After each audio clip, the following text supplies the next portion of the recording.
挨拶した方がいい。よろしくお願いします。よろしくお願いします。カメラの方にちょっと視線をね、はい。座っていただいても大丈夫大丈夫ですか。はい。座ります。はい、お掛けになってください。カメラの方に視線をお願いします。カメラ多くてどのカメラに？はい、こっち。手を上げていただけると、視線を送りやすいと思います。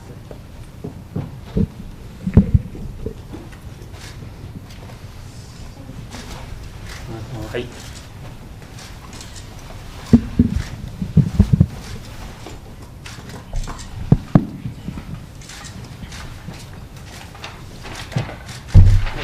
はい。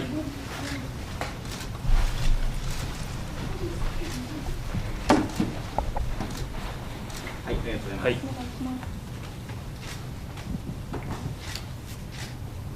はい、ありがとうございます。はい。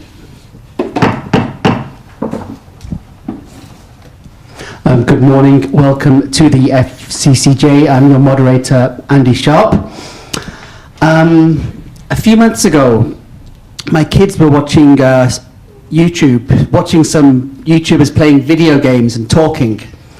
And I noticed there were two white guys there speaking in perfect Japanese. And so I asked my kids, who are these guys? They said, oh, they're Sawayan, these two Ukrainian guys. And I was like, oh, that's interesting. And this was like a few weeks before the invasion of their country.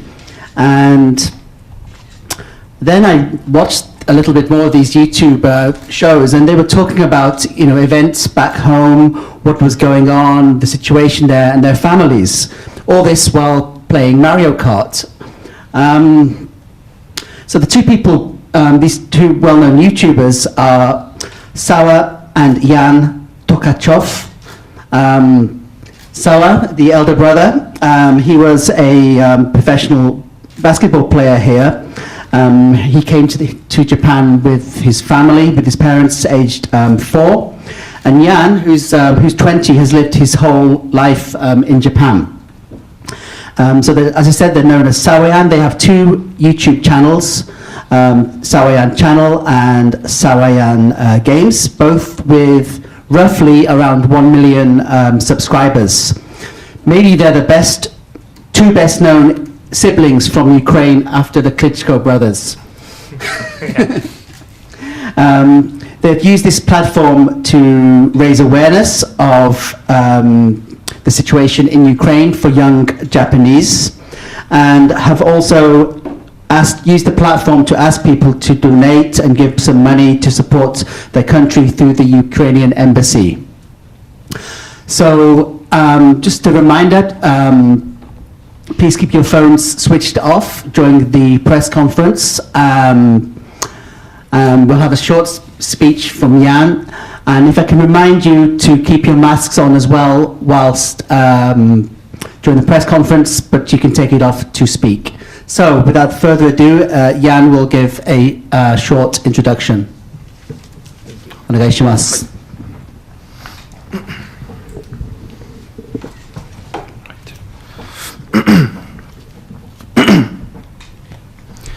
やっぱり始まった。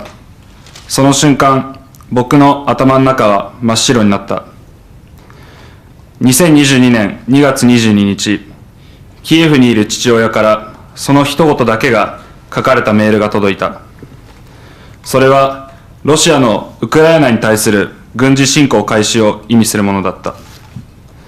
何が起きているのか全く気持ちの整理ができないまま、僕はすぐに父親に電話をかけた。受話器の向こうから聞こえてくる父親の声には、今まで感じたことのない緊張感があった。It's really begun. At that moment, my whole mind went blank. On February 22nd, 2002, a message from my father in Kiev came with just one comment. That was a message telling us of the beginning of the Russian military invasion of Ukraine. Not knowing what was happening and not being able to organize my thoughts at all, I called my father right away. His voice on the other end of the line was tense in a way that I had never felt or heard before. 父親の状況、親戚の状況、友人の状況、町の状況、聞けるものは全て聞きたかった。とりあえずは大丈夫だ。そう父親から言われ、僕は突然襲われた絶望感の中にわずかな安心感を覚えた。しかし、その日から僕のわずかな安心感は徐々に押しつぶされていくことになる。多くの命が犠牲となる終わりの見えない戦争が始まったからだ。I wanted to ask him all that I could about how he was, how our relatives were, friends, and the city. My father said the words to me, "For now, we're fine." And within the sudden and overwhelming despair I was feeling, I was able to feel at least a small part of relief. However, that small sense of relief that was within me that day was gradually pushed away as the war, in which so many lives have been lost and an end is not yet in sight, had begun. ウクライナ人の両親のもと、兄は4歳から日本で育ち、僕は日本で生まれ育った。兄は来日した当初、言葉も通じず、慣れない環境に苦しんだという。父親はそんな兄に、ウクライナ人であることを誇りに思え、そのような言葉をかけていた。この言葉は、日本で生まれ育った僕もよく父親から耳にした。当時はその言葉が意味するものを完全に理解することができず、何気なく受け取っていた。しかし、不思議とそれを聞くたびに、どこか心の底から力が湧き出るような感覚があったのを今でも覚えている。幼い頃の僕はその言葉の真意が分からずとも、何か壁にぶつかったときは自分に言い聞かせるようにしていた。With both of our parents from Ukraine, my older brother was raised in Japan since he was 4 years old, and I myself was born and raised here in Japan. My brother says that upon first coming to Japan, without speaking the language, he struggled somewhat to adapt to this new environment. But our father would always say to him to have pride in being a Ukrainian. These words were also something he often said to me, although I was born and raised here in Japan. At the time, perhaps I could not completely understand the meaning of these words, and they somehow passed over me in a way. But now I remember that each time he said those words to us, in a strange way, I could feel a sense of power arising from the bottom of my heart. Although I may not have fully understood the meaning of these words when I was still very young, I found that I would repeat them to myself every time I came up against a difficulty. そうして月日が流れ、兄は社会人となり、僕は大学に入学した。会社員として働いていた兄は、強いもどかしさを感じながら生活を送っていた。もっと自分のバックグラウンドを生かせる場所があるのではないか。もっと多くのことを日本という国に還元できるのではないか。その思いから兄は YouTuber になることをある日決意する。俺、会社辞めて YouTuber になる。ヤンも一緒にやろう。日本という国が大好きだからこそ、日本という国の魅力をより多くの人に伝えたい。そのような思いで僕らは YouTuber として動画を配信し始めた。As time passed, my brother started work and I myself entered university. But as he was working at the company, he started to feel a sense of being somewhat, or feeling a little bit hopeless, wanting to find a way to make the most of his background more and to give something more back to this country, Japan. One day, he decided to become a YouTuber. He said to me, "I'm going to quit my job and become a YouTuber, Jan. Let's do it together." Because of his love for this country, Japan, or our love, we wanted to convey the different positive points of this country to even more people. And with this kind of idea in mind, we started to make and stream our YouTube videos. YouTuber として活動を始めて2年が経ち、合計のチャンネル登録者数は200万人を超えた。この数は今でも実感が湧かないほどのものであり、感謝してもしきれない思いであった。ここからさらにこの活動を大きなものにし、より多くの人に自分たちの動画を見てほしい。そのような思いで胸を膨らませていたとき、それは始まった。ロシアの軍事侵攻だ。2 years passed since we began our career as YouTubers, and now our channels combined have more than 2 million subscribers. This number is so large that it's hard to feel real in a way, and we're so grateful. It's hard to express how grateful we are for this. with the hope of wanting to make our activities even larger and have even more people view and subscribe to our videos. We had these kind of hopes in mind, and that was when it began, the Russian military invasion. 仕事の都合で2ヶ月ほど前にキエフに戻っていた父親からの連絡で、僕はそれを知ることになった。あまりにも突然の出来事だった。頭が真っ白になっていく感覚と同時に、とにかく父親の声が聞きたくなった。僕は急いで電話をかけた。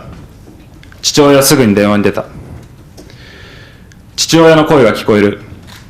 それだけで僕はほっとした。しかし、父親の声は僕が今まで聞いてきたものとは違った。強い怒りや憎しみ、そして何かを覚悟したような声で、淡々と僕に現地の状況を伝えてくれた。Our father had just returned to Kiev about 2 months ago for work, and his message that he sent was the first that I learned of what happened. It was just too sudden, with the sense of everything all of a sudden going blank. At the same time, I just wanted to hear his voice, and I rushed to telephone him. He answered right away, and I could hear his voice, and just that was enough to make me feel some kind of relief. However, the voice that I heard was completely different to how it had ever been before. It seemed to be full of a strong kind of anger or hatred, and with a kind of sense of awareness or knowing what was happening. It seemed that he just plainly told me about what the situation was like there. 最後に、とりあえずは大丈夫だ。安心しろ。と言って彼は電話を切った。僕は未だ気持ちの整理がつかないままだった。これは現実なんだろうか。夢ではないのか。そんな思いが頭を駆け巡る中、僕はテレビをつけた。だがそこに映った光景は、僕の思いを一瞬にして打ち砕いた。現実だった。体中から血の気が引いていき、しばらくその場から動けなくなった。今まで重ねてきていた何かが僕の中で崩れていった。At the end of the call, he just said, well, for now, we're fine, don't worry, and then ended the telephone call. I still could not gather my feelings, and I was thinking, is this really reality, or is this just a dream? With these kind of thoughts flying around in my head, I turned on the television, and the scenes that were on the screen completely shattered these thoughts in an instant. It was reality. I felt all the blood draw from my body, and I was frozen, unable to move.Something that had been built up over the years until then started to collapse within me. ウクライナには数回しか行ったことがなかった。それでもウクライナ人の血が流れている自分にとって、それは母国であることに変わりはなかった。自分がこうして日本にいる間にも、馴染みのある町が破壊され、自分と同世代のウクライナ兵が命を落としていく。考えれば考えるほど、大きな無力さに襲われ、涙がこぼれ落ちた。そして自然と自分も戦いたい。ウクライナのためなら命を懸けてもいい。そんな思いが増していった。I myself have only been to Ukraine a few times. However, as someone Ukrainian with Ukrainian blood flowing in me, it is still my home country. Even right now, while I'm here in Japan, the city which is so familiar to me is being destroyed.Ukrainian soldiers the same age as me are being killed. The more I thought about these things, I was overwhelmed with a feeling of helplessness and brought to tears. And suddenly I felt that I want to fight myself. I would be prepared to sacrifice even my life for the sake of Ukraine. These kind of feelings grew stronger inside me. 戦争が始まってから、ウクライナ国内では総動員令が出されたため、父親は国外に避難することができなかった。ただ、親戚の安全を確保する必要があったために、首都キエフを離れ、比較的安全な地域に避難した。父親とは毎日連絡を取り合っていたが、ある日電話で、俺は戦いに行く。絶対にこの国を守る。と僕に戦争に行くことを告げた。僕は止めなかった。止めても絶対に父親は行くと分かっていたからだ。Since the war began, a mobilization order had been issued within Ukraine, and my father became unable to leave the country. However, because of the necessity to protect our relatives, he evacuated away from Kiev to a more relatively safe area. I was in contact with him every day, and one day, suddenly on the telephone, he said, "I'm going to fight, I'm going to protect this country," telling us of his decision to join the war. I did not stop him because I knew that even if I tried, he would still go. 続けて、ウクライナ人は絶対に負けないと僕に力強く言った。その時、幼い頃から言われていた言葉を思い出した。ウクライナ人であることを誇りに思え、その瞬間、その言葉の意味をようやく理解することができた。どんな困難にぶつかっても、国を守るため、家族を守るために戦う。これはウクライナ人として生まれた瞬間から体内にある本能などだと。He continued and said firmly to me, "Ukrainians will never lose." This reminded me of the words that he had always shared since we were young. Be proud of being a Ukrainian. At that moment, I was finally able to understand the meaning of these words. No matter what difficulties you might face, to fight and protect your country and your family, that is the inner sense that is within every Ukrainian since the moment they are born. そんな中、兄から義勇兵に志願することを動画で公表しようという提案が来た。兄にも同じ思いがあったのだ。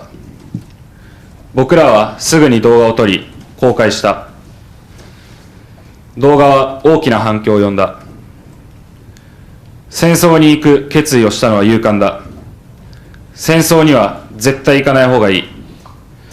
動画で情報を発信し続けた方が貢献できる。さまざまな意見がコメント欄で飛び交った。僕はすべての意見に賛同できた。Then my brother proposed that we make a video together announcing that we would put up our hands to become volunteer soldiers. I realized then that my brother was feeling just as I was. We filmed the video right away and posted it online. It received a huge response with many comments, including, "It is brave of you to decide to go to war. You definitely should not go. Or you can contribute more by sharing information via your videos." I could agree with all of these opinions. 視聴者のさまざまな思いが痛いほど伝わった。しかし、そうするしかなかった。父親からもすぐに連絡が来た。お前たちが本当に誇らしい。でも、俺はキエフよりも東京の地で自分の息子たちと再会したいと。僕は何とも言えない複雑な感情に襲われた。どうしてこうなってしまったんだろうか。つい最近までの日常はどこに行ってしまったのか。戦争が本当に憎かった。The messages of these messages of the viewers really reached me deeply in a way that was almost painful. However, that was all that I could do. Our father contacted us right away and said, "I'm so proud of you both, but more than in Kiev, I want to meet my sons again in Tokyo." I was filled with a complicated feeling, wondering why things were as they were, what happened to the everyday life which could be enjoyed until just the other day, and I truly despised this war. 数日後、父親は軍に入隊した。迷彩服を身にまとい、銃を肩にかけていた。写真に写る父親は、今まで見たことのない姿だった。お前たちが息子で本当によかった。この人生に後悔はない。そのようなメッセージが送られてきた。絶対に嫌だ。心の中で何回もこの言葉を繰り返した。Several days later, our father signed up to join the army. The photograph of him wearing camouflage gear with a gun on his shoulder was so different to how we had ever seen him before. He sent us a message saying, "I'm so glad that you are my sons. I have no regrets in this life." I just kept repeating to myself over and over, "No, this is not how things should be." 父親がキエフに旅立つ前日、二人でお酒を飲み交わした記憶がよみがえる。あれが父親と会った最後の日になるかもしれない。納得がいくわけなかった。そんな考えが脳裏をよぎってしまった自分を殴りたかった。僕らはお父さんのそばにいるよ。絶対に勝てるよ。涙をこらえ、震える手で文字を打ち、父親にメッセージを送信した。I remembered the day before he had left for Kiev, drinking together with my father and talking. I could not accept that this might be the last time that I would ever see him, and I wanted to punch myself for even thinking such a thought. Holding back tears with hands shaking, I sent a message to him saying, "We are standing with you. You will certainly win." 戦争を止めるために僕らには何ができるのだろうか。兄はゲーム実況を通じて現地の情報発信、募金活動の呼びかけやチャリティーイベントを行っている。当初はゲームをしながらそのようなテーマに触れてよいのだろうか。そのような迷いは彼にはあった。しかしゲームという馴染みのあるコンテンツだからこそ、若い世代をはじめより多くの人に思いを届けることができるのではないかと考えたという。What can we do to bring an end to this war? My brother, through game commentary videos, has been conveying information about the situation in Ukraine, calling for donations and holding charity events.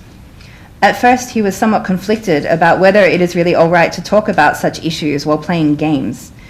However, he thought that through using such a familiar content as games, it might be possible to reach more people and particularly more young people. 批判の声ももちろんあった。誹謗中傷も絶えなかった。それでも兄は声を上げることをやめなかった。結果、子供たちが平和について考えるようになった。社会情勢について考えるきっかけを作ってくれてありがとう。そのような声が多数寄せられた。現実から目を背けることは簡単だ。問題と向き合うのか、または傍観者になるのか、決めるのは自分自身である。Of course, there were some criticisms, and there was constant slanderous comments coming in as well. However, he continued to speak out. And as a result, he started to receive messages such as, "Our children have started to think about peace," or "Thank you for creating an opportunity for us to think about this social situation." It's easy to turn your eyes away from reality. But the question is, do you face up to the problems, or do you stand back as a bystander? And it is up to you to decide. 現在、世界は大きな分岐点に直面している。こうして時間が過ぎている間にも、罪のない人たちの命が奪われている。21世紀に戦争なんて絶対起こらない。その絶対が通用しないことはもう十分に分かったはずだ。The world is now standing at a great turning point. Even as this time right now is passing, more innocent lives are being taken. But we know now that these ideas that such a war cannot happen in the 21st century is completely false. これ以上の犠牲を生まないために、世界中の人たちと平和への第一歩を踏み出したい。一人一人の行動が明日の未来を変える。どんな些細なことでもいい。あなたのその行動が世界を救うのだ。In order to prevent the loss of even more lives, I hope that people around the world can together take a step closer toward peace. The actions of each and every one of us can change tomorrow. Any small thing matters, and your action truly can save the world. 僕たちは戦い続ける。一日でも早くウクライナに日常が戻るように。一日でも早く父親と再会できるように。平和を願い、祈りを捧げる。ご清聴ありがとうございました。We will continue our fight, our struggle, so that normality and life can return as soon as possible to Ukraine, and so that we can meet our father again as soon as possible. We will continue to hope and to pray for peace. Thank you. Okay, thank you, Jan, for your very sober, emotional, passionate, intelligent speech there. Very different to your YouTube channel, but It was very, very, very good. Thank you. So anyway, we're going to open up the floor to questions. We have some online, but obviously we'd like to give priority to those in the room.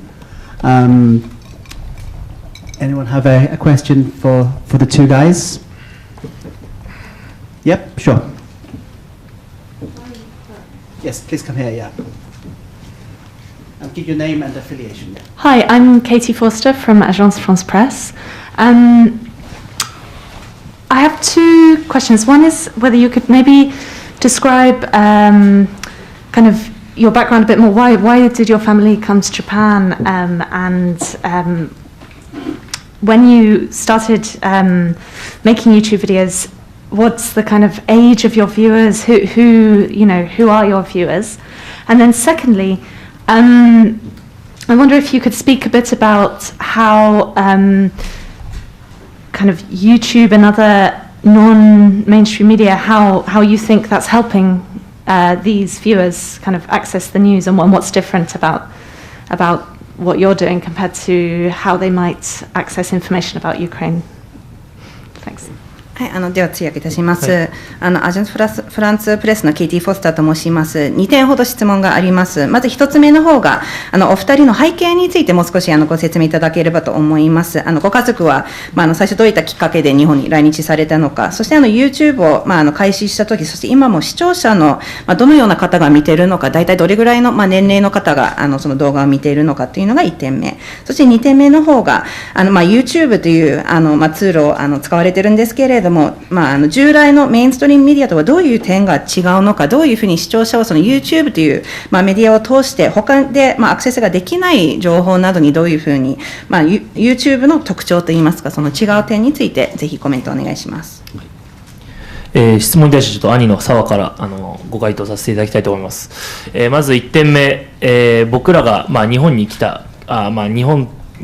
たきっかけというか、背景についてですが、もともと父親がすごい日本が好きで、大学の時に、日本語を結構勉強されてまして、で、いずれはいつか日本に行きたい、日本で仕事をしたい、で、まず単身赴任で日本に来て、当時はまだ日本語も、そこまで僕が今このようにインタビューにお答えしているレベルには到底ないような日本語で、拙い日本語で、現地でこう人脈を広げて仕事を見つけて、で、徐々にこう仕事が軌道に乗った時に家族を連れてきてという形で、僕らが今、ヤンは日本で生まれ、僕は4歳から日本にいることになりました。で、2点目の質問。じゃあまず1点目に通訳します。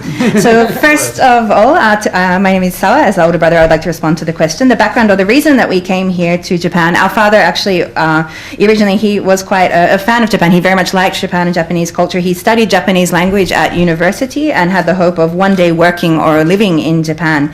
So first of all, he actually came by himself. His Japanese language at the time was, of course, not as fluent as I am speaking here today. But with the language that he did have, he somehow managed to branch out, build a network, find work, and so on. And once he was able to have a certain amount of success in his work, then he was able to bring the rest of the family over as well. I was 4 years old at the time when we came, and my younger brother Jan was born here. 2点目ですね。YouTube の視聴者層に関してですが、本当に具体的に話しますと、一番多い層が18歳から24歳、25歳の、高校生から大学生、社会人1年目ぐらいの視聴者が約、40% で、それ未満が13歳から17歳ぐらいが約 20%、約それでも6割占めてて、それ以外はそれ以上の年齢の方々になります。主に男性が、これもどうなんですか、ちょっと興味あるかわからないんですけど、男性が約80%、女性が 20% になります。And as to the viewers of our YouTube channels, to give some more concrete figures about that, the largest group of viewers are between 18 and 24 or 25 years old, mostly either high school students, university students, or perhaps in their first year out of school and working. That's about 40%. About 20% are aged between 13 and 17, and so that together brings to 60%, and the remaining would be people a little bit older than that as well. And about 80% of our audience viewers are men actually as well, and the remaining 20%, perhaps that's, they have more of an interest in these topics and so on, but that's the division of the viewers. はい、そして3点目、YouTube で、今こういった現状を情報発信することに関して魅力というか、僕がすごくいいなと思っている点は、まず一つは現地にやはり父親がいて、リアルで起こっていること、その悲惨さであったりとか、その現状を本当に最新の状態でまず僕が聞けて、かつそれをすぐに視聴者に発信できる、多分どこの、ニュースメディアよりも、かなり早いんじゃないかな、かつ正確なんじゃないかなと思っておりまして、よく国によって少し情報が違ってあったりとか、ロシアでの発言、そしてウクライナ側のメディア、アメリカ側のメディアでいろいろ意見が食い違うところあるかもしれませんが、僕自身の発信する情報の主はやはり父親とか、現地の父親の友人から聞いた生の情報が主になるので、かなりストレートな、かなりリアルな内容になっておりますので、かなり視聴者からしてみても、非常に心に来るものがあるんじゃないかなと思ってるんで、やはりYouTube で発信することの、メリットっていうか、そういうところなのかなと思っております。And as for the difference or sort of the merit of YouTube as a media as well, the kind of information that I'm conveying is this very real sort of information from the ground that our father is sharing with us about, the terrible situation that's there, but really this very up-to-date, actually what's really happening at that time. And then I'm able to stream that online almost immediately as well, right away as well. So I think in that sense, it's much faster, this kind of information, than a traditional news media, which would take more time. And it's also coming very directly from this information right on the ground at that time. So I would say it's also accurate in that sense as well.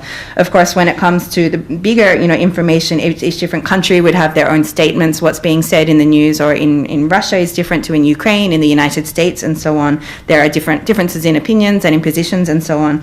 But the kind of information that I'm sharing is rather than those sorts of things, it's this very direct information that my father or his friends is telling me and sharing that instantly as well, in a very direct and real way, in that personal way as well. So I think this means that for the viewers, it's something that can really, hit them right in the heart as well. They can have this very up-to-date and real information that's coming, and I think that's one of the merits of YouTube. Thank you very much. Okay, thank you. Any more questions from the floor? Yes. こちらでも大丈夫です。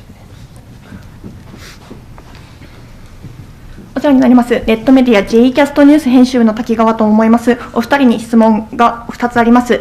まず、ツイッター上である企業にスポンサーになってくださいと呼びかけておりましたが、スポンサーを求めている理由についてお聞かせください。また日本企業に望むことなどがありましたらお聞かせいただきたいと思います。続いて、お父様についてです。お父様にはたびたびウクライナ人であることを誇るように言い聞かせられたと伺いましたが、お二人がウクライナ人として誇っていることを詳しくお聞かせください。また二人にとってお父様はどんな人でしょうか。またどんな点を尊敬しているか詳しくお聞かせください。お願いいたします。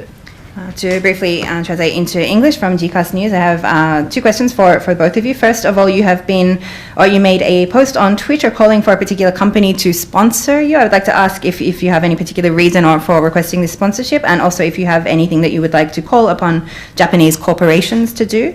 And second, you referred to your father always calling on you to be proud of being Ukrainian. I'd like to ask, well, first of all, what do you feel as a Ukrainian about what is happening now? And also, what kind of presence is your father to you? What does he mean? What is it about him that you respect? And so on.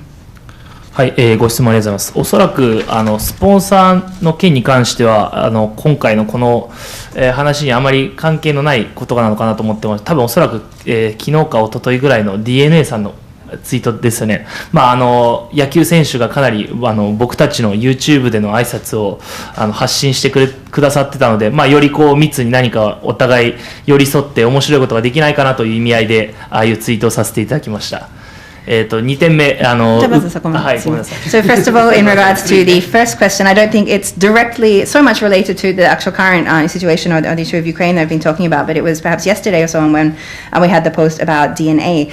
The aspect there is many baseball players and so on have been sharing our message information and so on and having this kind of exchange in that. So I was we were reaching out thinking perhaps there's something more closer that we could do together at this time.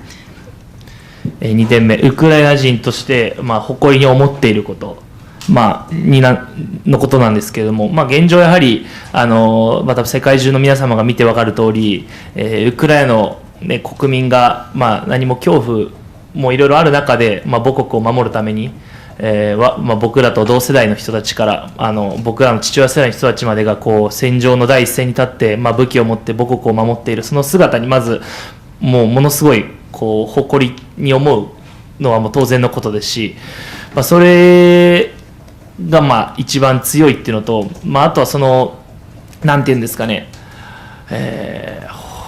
僕らは日本にいますけれども、ヤンの方からもその義勇兵の話もあった通り、自分たちも同じぐらいの熱量で、同じことは正直こうすごい遠い国なんで同じことがすぐにできるかって言ったらちょっと難しいかもしれないですけど、僕たちも同じような気持ち、同じような覚悟で戦ってるんだぞっていうことを、世界に向けてもメッセージを送りたかったですし、やはり僕ら自身も現地にいる人々からすごいパワーをもらってて、そういった部分でもやはりウクライナ人に生まれてきてよかったな、僕たちの国の人たちは勇敢で本当に強いなっていうことは日々感じております。ちょっと答えになってるかわからないんですけど大丈夫でしょうか。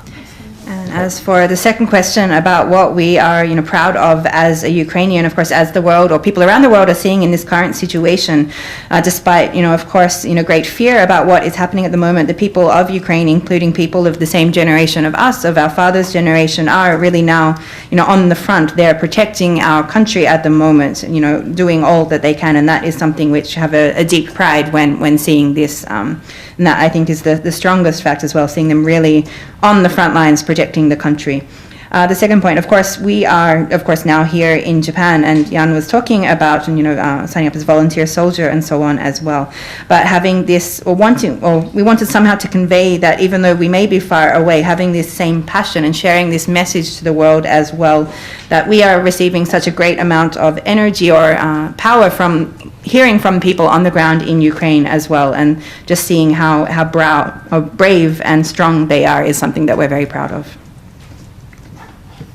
3点目、父親の、リスペクトするところは、僕先ほど父親が日本に来たきっかけに、関して僕が軽く触れさせていただいたんですけども、やはり言葉もろくに喋れないで、現地の指令も全くいない国に単身赴任で来て、でそこで仕事を見つけて家族を養おうとするその覚悟、そしてその行動力、そこもやはり勇気ある行動ですし、それを実際に実現して家族を連れてきて今僕たちはこうやってこの場に座ってスピーチできていることは、紛れもなく、父親の努力が実ったと、僕たちは信じたいですし、やはりそういったところはやはり父親には感謝してもしきれないところではありますし、やはりすごく誇りに思ってますし、自慢の父親だなと思っております。And as to our respect for our father, as I mentioned before about the background of his coming to Japan, but coming somewhere where, not speaking the language very much, not knowing anybody here at all on his own, somehow finding a job, finding a way to bring his family over, I think is something which requires a great amount of dedication and also the power to take action as well, and it also needs courage at the same time. And it is, thanks to that we are, able to be here speaking with you today in this way as well. So I'm, so grateful so much to him that even it's difficult to express for words, but I think that this is really a testament to his, hard work and dedication over the years, and for that we are deeply grateful and also proud. Okay, I'm just going to ask a couple of online questions and then maybe go back to the floor. So the first question is from Pio De Emilia from Sky TV Italy. Are you happy with what Japan has done so far, or would you like Japan to do more to help Ukraine, such as sending weapons like some European countries have done? で次オンラインの方で届いている質問を紹介いたします。最初スカイテレビイタリアのピオデミリオという記者からの質問です。日本政府が今まで貢献したことをやってきたことには満足されていますでしょうか。またはヨーロッパの、国のように武器なども日本から送るべきというふうに思われますでしょうか。ご質問ありがとうございます。満足しております、正直な話で。やはり日本、僕たちも、僕が4歳、ヤンは日本に生まれて育ってるんですけども、やはり日本は世界的に見ても、トップクラスに平和な国だと僕たちも感じておりますし、やはり時間問わずどこを歩いても、何の心配もいらない、もちろん今ちょっと極端な言い方ですけれども、僕たち自身日本に暮らしてきてそう感じている部分があるんで、やはりそういった世界的に見ても最も平和な国が今起こしているアクションっていうのは、至極真っ当なもので、金銭的な支援であったりとか、あと防弾ジョッキ、最近ですとガスマスクの支給であったりとか、いろんな話が出てますけれども、やはり武器を送るっていうことは、日本が担うべき役割ではないんじゃないかなと僕個人的に思ってますし、やはりそういった平和を訴え続けること、そして他の国々に問題意識を持たして、アジアの中でもリーダーシップを発揮して平和を訴え続けることが今日本が一番やるべきことであって、それは現状、かなり速いスピード感で、もちろんもっとできるだろうっていう声もあると思うんですけれども、僕の中ではもう本当にありがたい限りですし、もうウクライナ国民にとってもすごく力になっていると思っております。To be honest, I am indeed happy with what Japan is doing this far, as well as, for me having come to Japan since I was 4 years old and my brother Jan having been born here, we can say that living in Japan, this is, even from a global perspective, one of the really, top class peaceful countries. To put it in maybe an extreme way, you can walk anywhere and feel safe at any time of day and so on as well. So I think that the action that such a peaceful country that Japan can take, or what it is doing now, is indeed appropriate. This kind of financial support, or also, the provision of items such as bulletproof vests or gas masks more recently as well. As to whether Japan should be sending weapons, I do not think that that is the kind of role that Japan as the country should be playing personally. I think that Japan can have more of a contribution as this peaceful country to appeal for the need to peace, to raise awareness within other countries as well, and to play a kind of leadership role within Asia. And I do appreciate, I think that Japan is doing this much so far, and it is indeed in both an appropriate way for the country of Japan, and doing so in a very fast way as well, for which we and as Ukrainians are deeply grateful. Of course, there may be voices saying that more could be done, but we are very happy with what Japan is doing at the moment. Okay, I have another online question here. This is from Isabel Reynolds at Bloomberg News. Japan's Justice Minister is heading to Poland this week and may bring back some refugees from Ukraine. Can you imagine a lot of Ukrainians will take up this offer from Japan?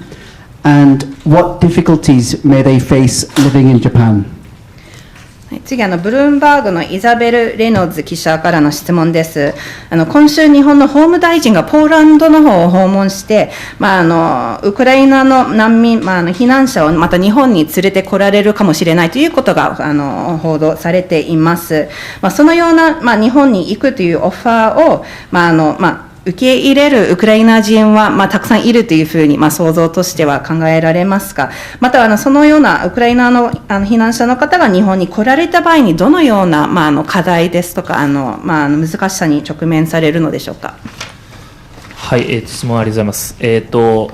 僕たちが実際にヤンも僕もウクライナに行ったことあるんですけども、簡単なその日本に対するどういったイメージを抱かれているのかっていう方も、結構ご存じない方多いと思うんで、僕の方から、僕が、現地にいてもちろん軽く自己紹介するときに俺日本から来たんだよねっていうと、第一声としては日本日本っていう簡単に言うとその夢の国のようなみんなが行きたいと思っているような国をっていうイメージを抱かれている人が正直多いです。やはり最先端、そして日本食とか寿司とか、ヨーロッパでもウクライナでもそういった和食のお店が結構立ち並ぶんで、日本にものすごくいい印象を抱いている人々はものすごく多いです。なんでその難民が日本に来るってなった時に、それに対して日本は嫌だとかそういった感情を抱く人は本当少ないと思っております。でまたその日本にもし難民で入った時にやはり問題になってくるのは、一番は、まず言葉の壁。やはり父親が日本に最初来た時にも感じたように、やはり英語がすんなり通じるところは、まだ完璧というかかなりそこはまだ課題があるのかなと個人的に思っておりますし、あとは食文化、やはり食事は僕自身が4歳で初めて日本に来た時も、驚く方も多いかもしれませんが、やはり白米ご飯すらまともに食べれなかったっていうのを今でも覚えております。これは僕だけなのかもしれませんが、やはりそういったちょっと直面はあるかもしれないですけれども、何よりもそういう、細かい課題は、細かいで大きな課題なのかもしれないんですけれども、それよりもやはり、日本の人たちのこの寄り添う姿勢、そしてウクライナの人たちの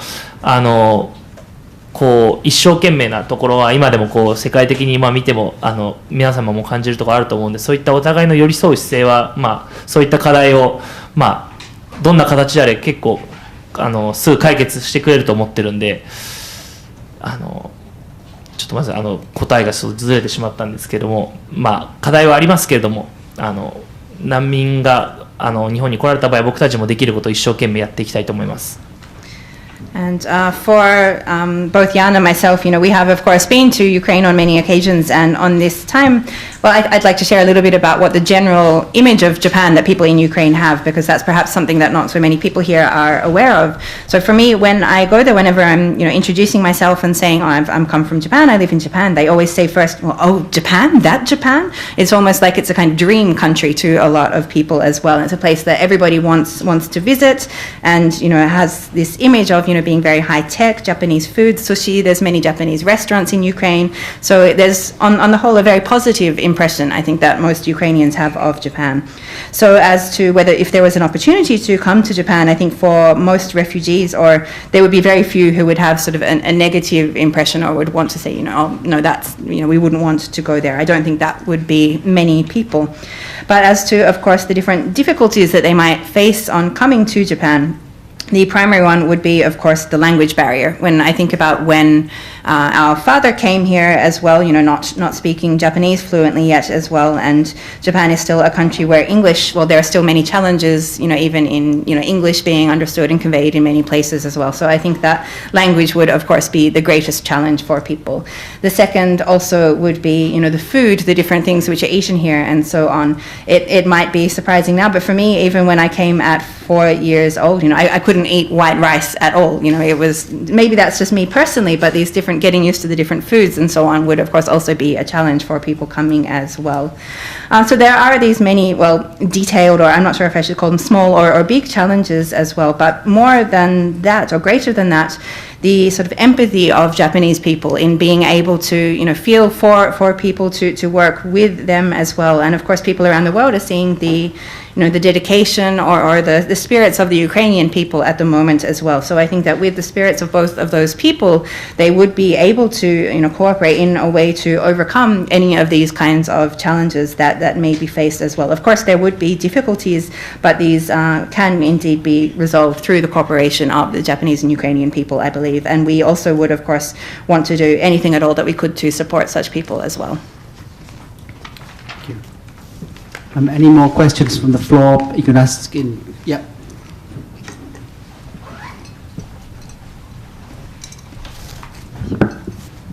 朝日新聞の川崎と申します。3点お伺いさせてください。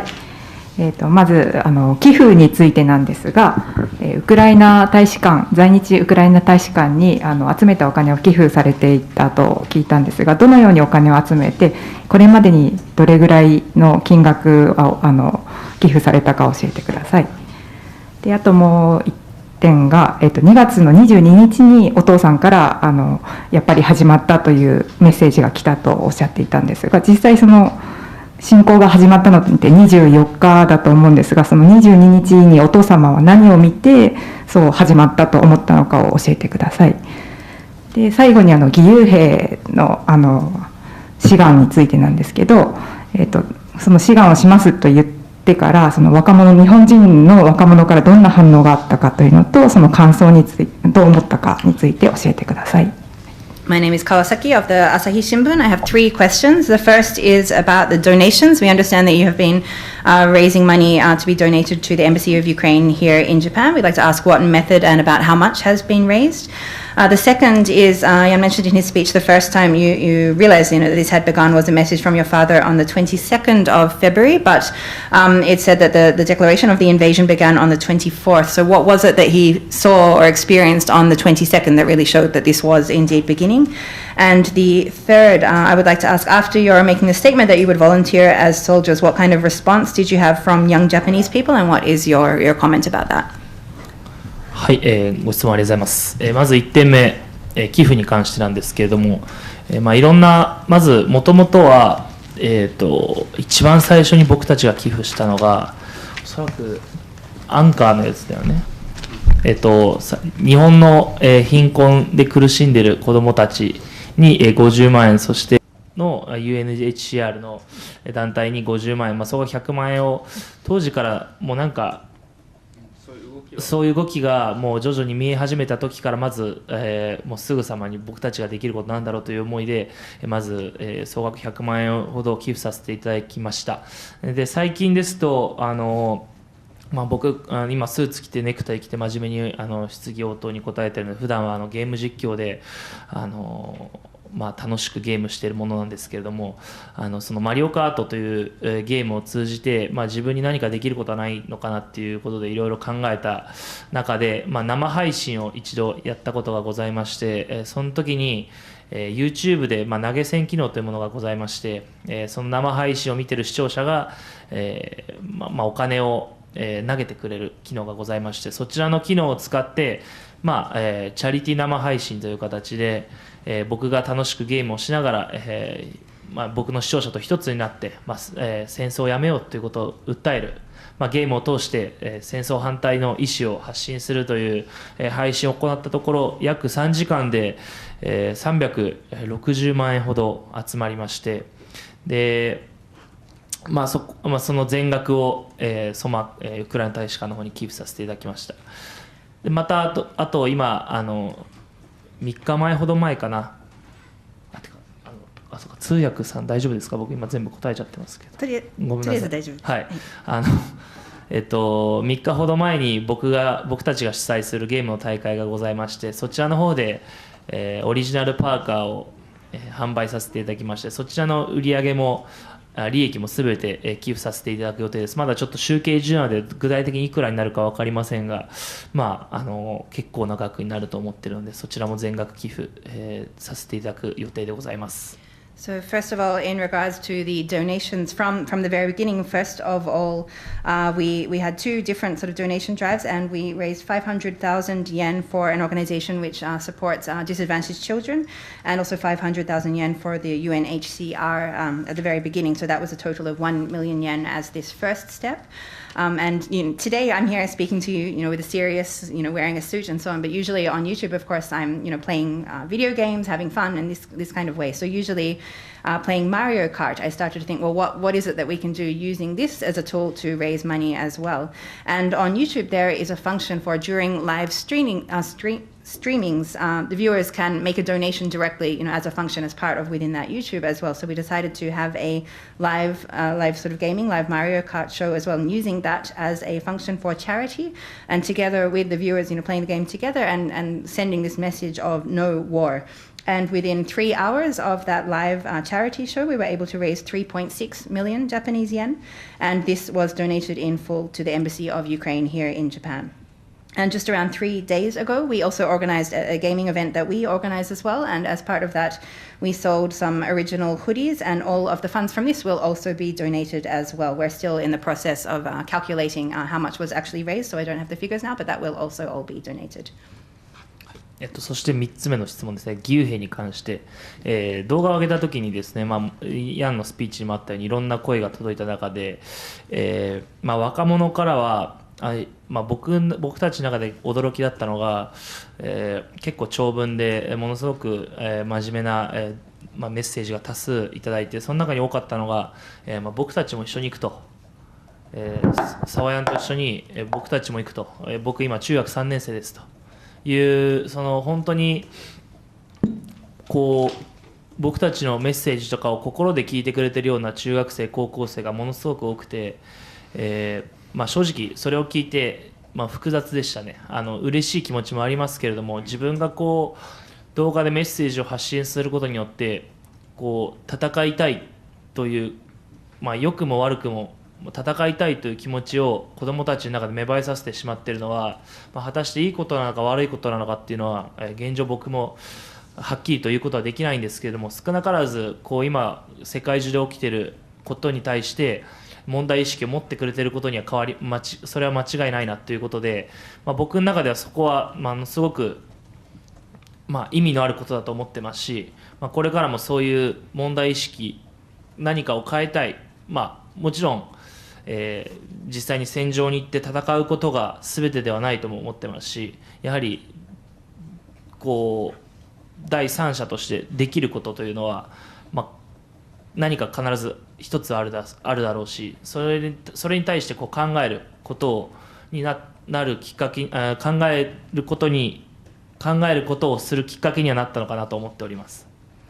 And the question about the responses to us stating that we wanted to join as volunteer soldiers, we were quite surprised actually that we received a number of very long and very serious messages from young people, including even from third year junior high school students saying, if you're going, we're going to sign up, we're going to go and fight as well. So in one sense we could see that this meant that our message really reached them, that they could understand the sincerity or the significance of this. But to be honest, it's quite complicated, of course. Complex feeling receiving these kind of messages as well. In one sense, of course, we're glad to have their support, but at the same time, of course, is it okay that we're perhaps making these young people feel even that they also want to go and fight? That's something which is not really clear to me in a way. But what is certain is, of course, it is meaningful to at least be providing an opportunity for people to think about what is happening in the world, to think about these issues, and as some sort of starting to think about what they can do to make a difference. And of course, going to fight is not the only way to do this as well. There are many different things that a third party can do to make some kind of a contribution, and anybody can make some kind of change. So in that regards, thinking that we perhaps created this opportunity for people to think about these issues is something which does have a meaning.